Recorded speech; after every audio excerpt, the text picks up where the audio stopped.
Hello and welcome to The Gaggle, where we challenge and, if necessary, destroy media narratives. I'm George Szamuely. With me today, of course, is co-founder of The Gaggle, Peter Lavelle, host also of RT's talk show Crosstalk.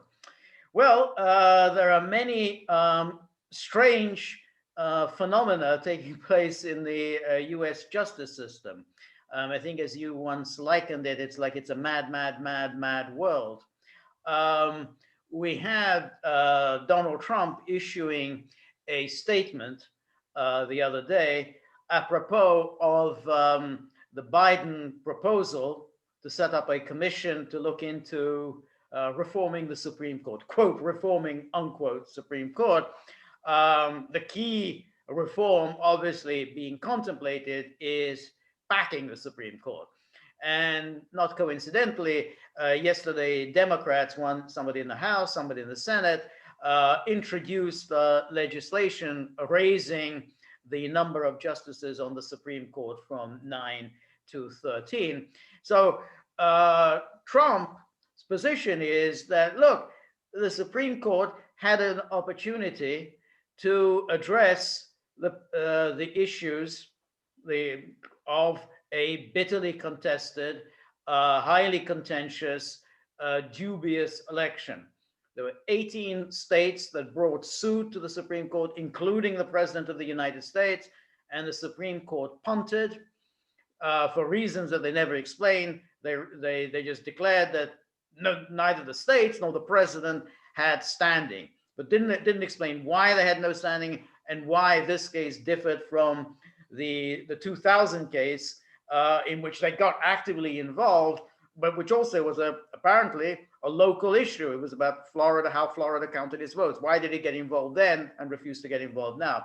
So Trump says, well, you reap what you sow. You refused to do anything about it. Now you've got a problem on your hands. The Democrats are going to pack the court, and your vote will be diluted. Not only that, they might do a nasty number on you and have you rotate in the lower courts. So you might be downgraded. So instead of spending all your time adjudicating weighty issues as a Supreme Court justice, you might be down in the federal district court, practicing your legal skills down there. You won't like it very much. So his tone is one of Schadenfreude, which is perfectly understandable. So that's one aspect of the justice system in the US, which is bizarre. The other thing is yesterday, the DC courts have announced, or the DC prosecutor have announced, that they will bring no criminal charges against the Capitol Hill police officer who shot dead Ashley Babbitt. And they won't release his name or her name. Exactly. They won't release his or her name. And we also have to say that the death of Ashley Babbitt is the only death that can be attributed directly to the events of January the 6th. So all the talk about deadly riot, none of the other deaths that are associated with that date have been linked in any way to the events of January the 6th. We still don't know why Sicknick died.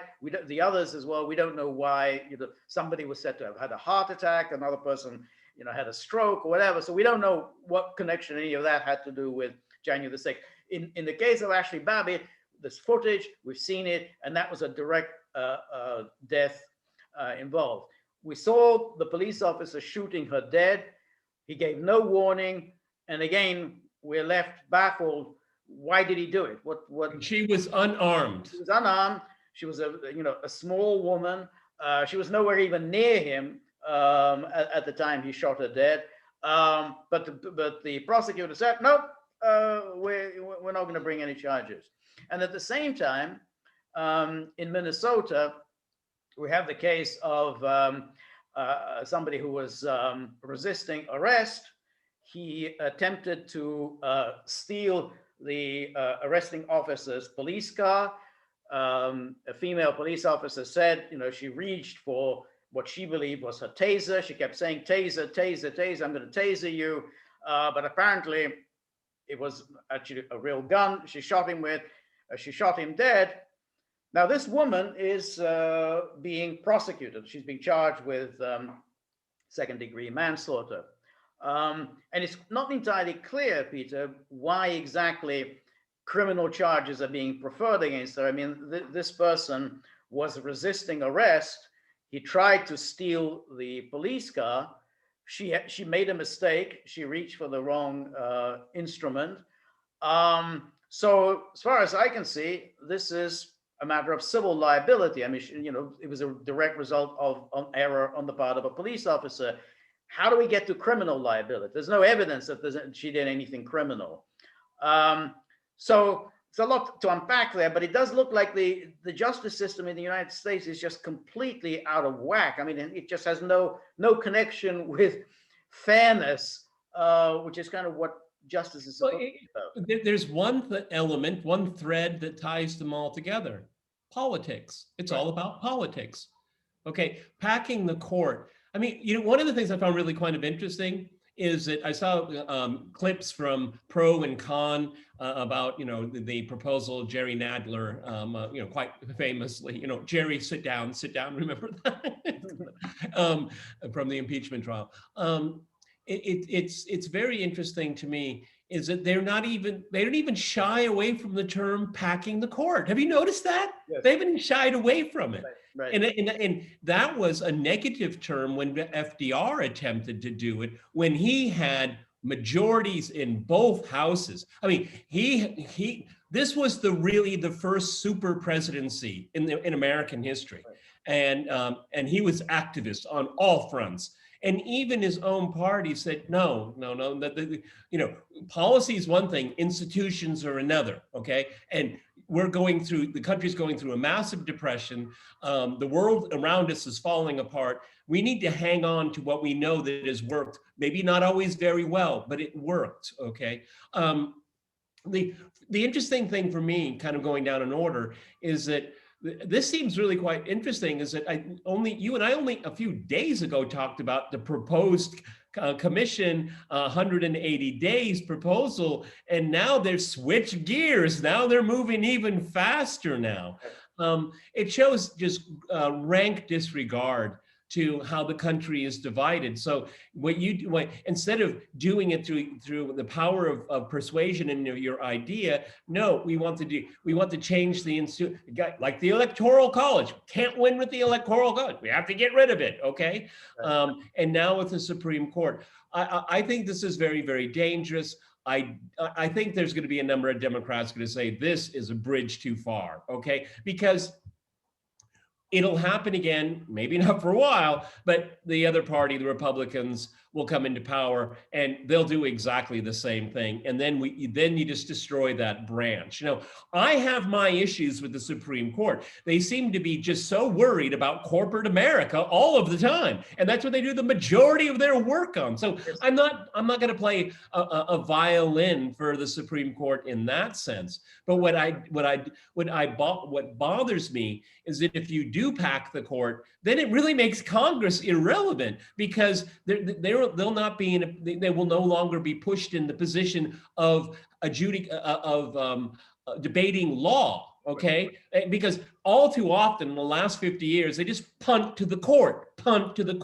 It shows cowardice of Congress, okay? And we need to reverse it. We need to, and the Supreme Court should start adjudicating differences among states, because states have standing. The President of the United States, it is mentioned in the Constitution, that person has standing, okay? We're drifting in the wrong direction. That's right. And it's like, if it comes to original jurisdiction, that's where the Supreme Court has original jurisdiction. That's why we have the Supreme Court, George. That's it. That's exactly right. And so to say you have no standing, that's exactly what you have standing. And when there's a dispute among the states, that's exactly where you have standing.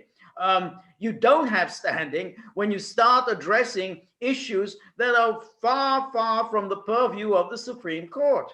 If you look at the Constitution, it is the states that empower the third branch of government. Right. The states do it. Right. And they're flipping everything upside down. Okay, and I don't want to waste time on it, but why they're adjudicating abortion, I'm mystified. Why is that in the Supreme Court? I've never understood it and should never been there in the first place. And that's what they're doing. And this is what the left is going to do. They're just going to do. They're going to govern America through the Supreme Court, through these things that the Supreme Court was never designed to talk about. And they will destroy the court's standing in the eyes of the other two branches of government, because it'll just be a pawn. It's just, and also it's a patronage. It's, that's what it's going to be. I mean, we're in a very bad place, but it's good that when a Supreme Court justice is confirmed, they don't say, I'm going to say, decide on this issue, on this issue. We learned that, from Bork, do not go down there. And that's why you have to navigate this, because it does give us at least a semblance of the third branch. They want to wipe that away. And they just want it to be just a front person for cowards in Congress. Right, exactly. But you have to, Supreme Court should be like constitutional courts in every other country, that they adjudicate conflicts among states. They adjudicate conflicts among the different branches of government, but they don't arrogate to themselves the role of moral arbiters, of the deciders of great, vast, moral, philosophical, religious questions. That's not what it's about. That's not what the Constitution envisaged them as. They are not civic theologians. Right. Okay. I'm sorry, everyone, and I shock everyone. That's why we have elections. They decide those issues. Right. Yeah. Okay. Okay. Well, and what we can just finish on that part is that Trump said that they would do it, and look, they're doing it right now. This Ashley Babbitt story. This is just horrifying. Where is her justice? Yep. Where is it? She wasn't armed. None of them were armed except for the police, and the police discharged a charge and killed someone. Right. And was it accidental? We don't know. I'd like to find out. I think everyone else would like to find out. It happened on the Capitol. Exactly. Okay. Because as far as we can see, he gave no warning. So therefore, he didn't shoot up in the air. He didn't say, stop, I will shoot, or anything like that. He just seemed to just target her. It's on YouTube, unless it's been taken down. He just targeted her and shot her dead. And yeah, we would definitely like to know why exactly did this happen? Because if ever there was a case of, where you really ask about intent, what was the intent of this police officer? Why did he aim to kill?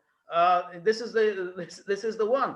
And so for the court, for the prosecutor to say, no, I'm afraid that we're not going to go down there, and we don't even know the person's name. Okay, but it opens up so many questions. So how was her behavior different from the other rioters, and why weren't the other rioters shot? If you have to explain to us, was she? Did it look like she was pulling out a firearm? Did it look like she was pulling out a weapon? Right. Was she grabbing for a taser? Right. We need to understand the context here. They're not giving us any context here. And we have George Floyd. We know forensically he was pumped up on all of these drugs. Right. Okay. And because we want to know what happened. Right. It changed the face of the nation, even the world. Right. So, but now you want to charge up to 200 people for an insurrection, a sedition. Okay, well, how is her behavior different than everyone else's? Right. And it tells us if Ashley Babbitt is not going to get justice, why should we expect anyone else to get justice? Right. No, that's a very good point. That's a very good point.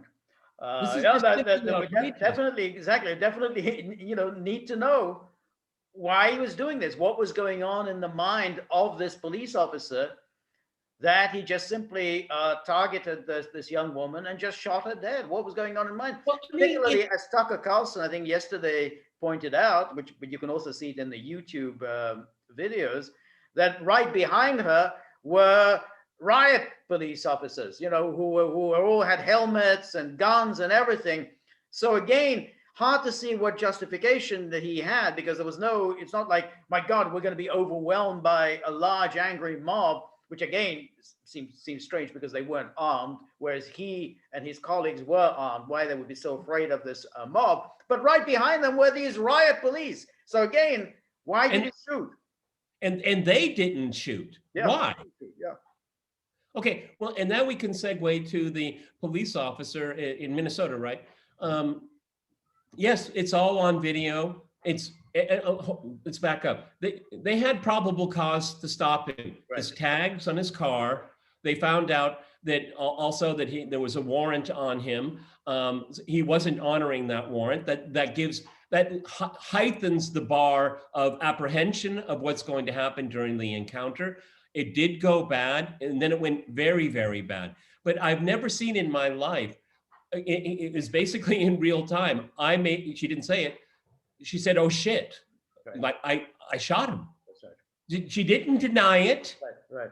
She made it public. There was from what I understand, one of the other officers was an African American, and when she accidentally discharged that firearm, her life came to an end. Right.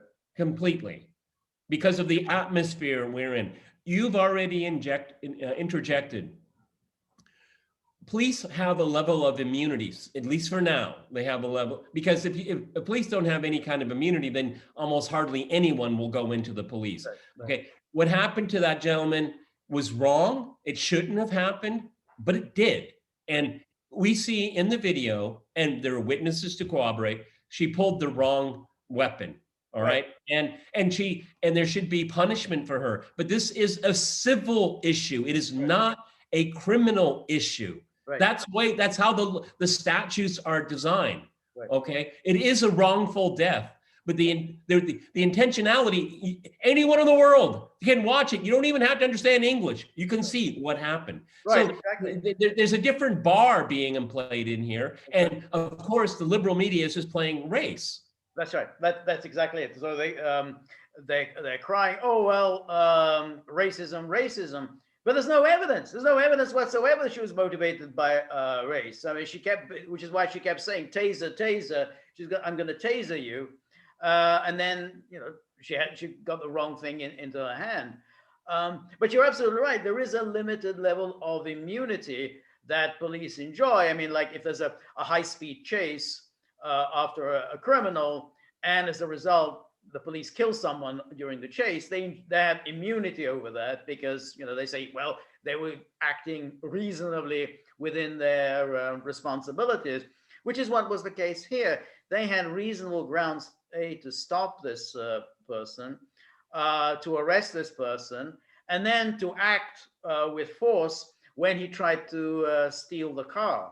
I mean, they can't just simply say, well, we're just going to let you go. We're going to just let you take the car and that's it. I mean, it's absurd. But I mean, we talk about this all the time. You cannot resist arrest. However annoying and however unjustified the arrest may be, the police are not going to just give up. They're not trained to do that, and that they can't just simply, give up and say, okay. That would be a form of negligence. Right, exactly. They can't say, well, oh, he doesn't feel like being arrested today, so we'll just let it go. It just doesn't happen. So instead of, telling people don't resist, it's always going to end badly. Either you get killed or even more serious charges are going to be leveled against you. Just instead of telling them, don't resist, do as they say. No, everyone just says, oh, racist, racist, racist.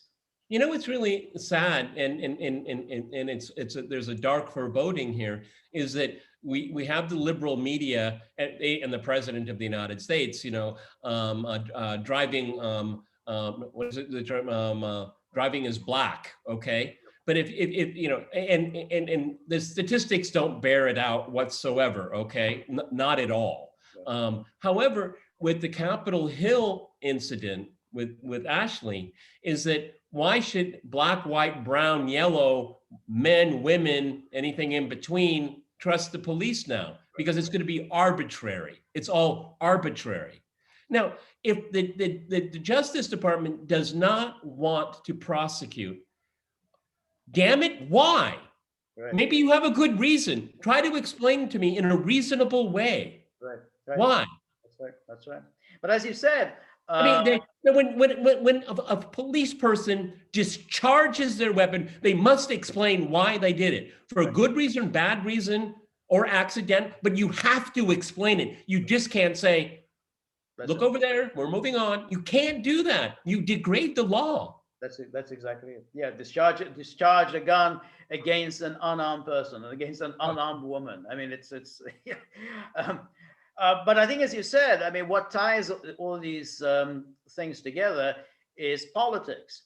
You know, one has to believe, and I think this is what Trump was saying in his statement, that the Supreme Court thought they're going to be very cute and that they won't get involved in this election, and the Democrats will reward the Supreme Court by not packing the court. You know, that'll be their reward. Hey, we stayed out of this election.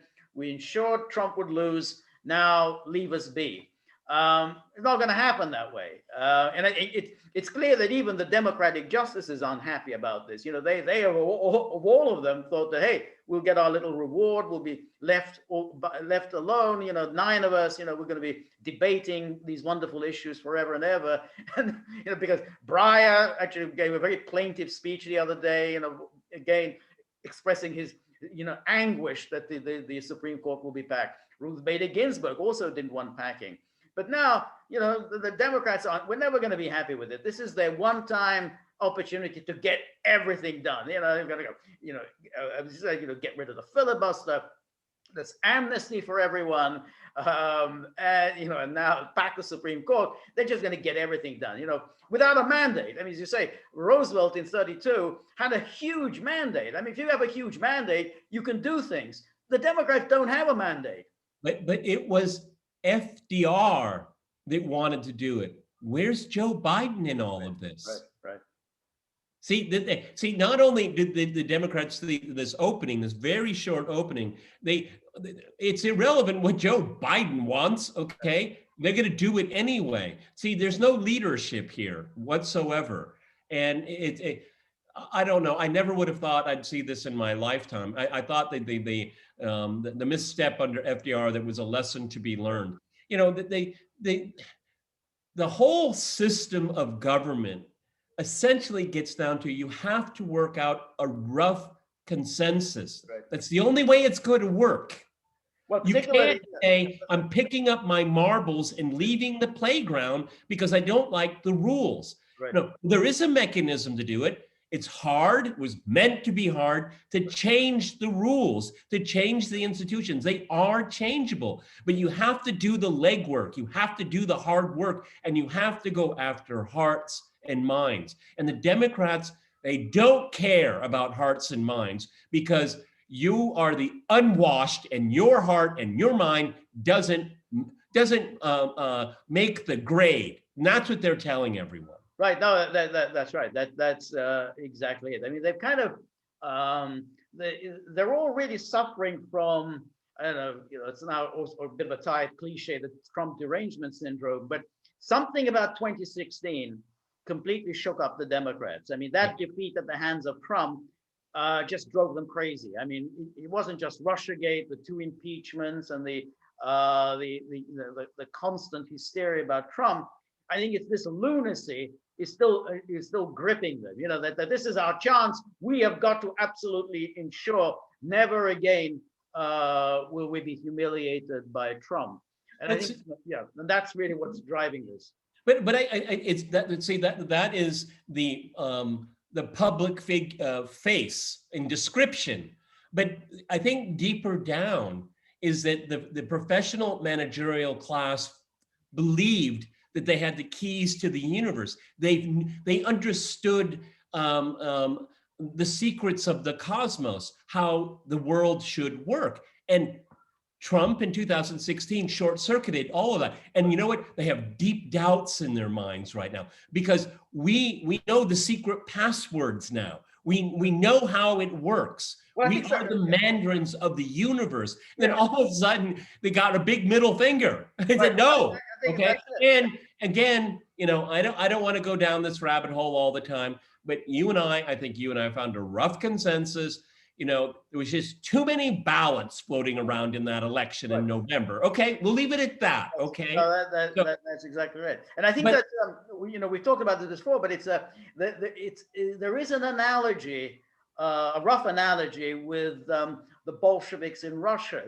They're a kind of a minority, but deep down they know that the great unwashed masses absolutely detest them. And therefore, they continue to justify their repression and doing whatever measures that they think is in their interest. And the resistance, they can just dismiss the resistance. They're just stupid, ignorant masses. What the hell do they know about all of our great ideas?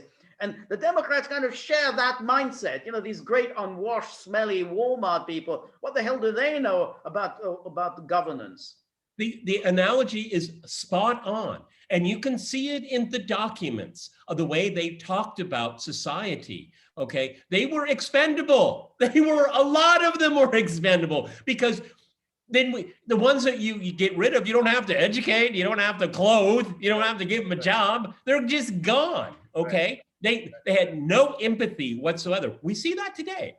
Okay. Because, something happens, it's because of racism, there's nothing to talk about, there's nothing to explain, it's already decided, and we have the tools to silence, to get rid of, to delete, to cancel, and the full blast, okay? And they have all of society's tools to do it, and they're doing it, okay? But they will do far more damage, okay? And the reckoning will come. The reckoning will come. This cannot go on forever, okay? Because then you'll just destroy society. Right. No, that's exactly right. So for these people, they have a kind of their shock troops. I mean, the shock troops, the Black Lives Matter, Antifa, that they feel that they can unleash anytime they want. So we're waiting for probably next week. There's going to be a verdict in the Chauvin trial. Whichever way it goes, I mean, probably it'll be guilty. But even then, there will be riots. Because the people aren't just going to sit still. They'll be right. Hey, now see, we said that these people were horrible, racist murderers. So there'll be riots there, and of course, if he's acquitted or only guilty of one of the charges, there'll be riots for that. These are the shock troops.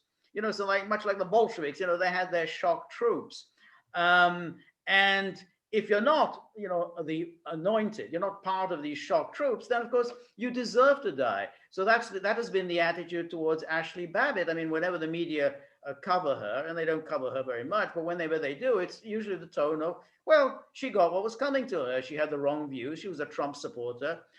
She had whatever views she had about QAnon. I never even understand any. I never understood it either.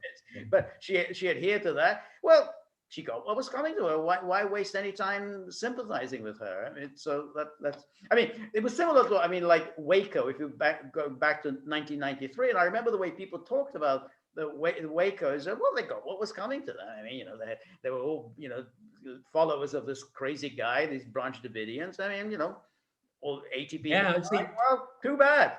25 children, tough. They have these perfect rationales to void other people's rights that you don't like. Okay. Right. No. Were the people at Waco weird? Yeah. Right. Do they have rights? Yes. Exactly. Yeah.